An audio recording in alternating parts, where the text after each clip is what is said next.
Le contamos ahora que mediante la instalación de 300 ciberescuelas, el gobierno de la Ciudad de México espera apoyar a quienes estudian y también así contribuir a la reducción de los índices de violencia que afectan aquí a la capital del país. Vea. El proyecto Pilares contempla la creación de 300 ciberescuelas en la Ciudad de México, como parte de la estrategia para reducir la inseguridad e impulsar la educación. Laurelena Becerril es una de las aspirantes a formar parte de esta red de promotores educativos. Yo vengo de una familia muy humilde. Mis padres son producto de la migración del campo a la ciudad. Por lo tanto, he estado viviendo en diferentes delegaciones, ahora alcaldías, y me he identificado con varias situaciones, por lo que decidí estudiar trabajo social.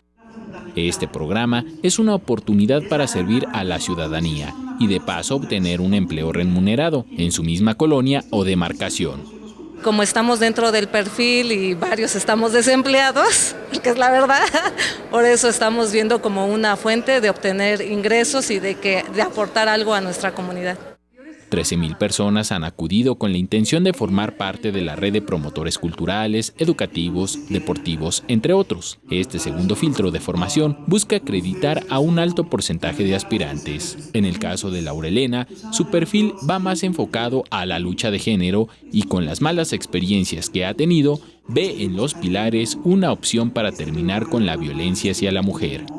El alto incremento de la violencia, yo la he vivido desde niña. Yo he sufrido violación, abusos físicos dentro de transporte público, acoso tanto en el ámbito profesional como en el ámbito laboral.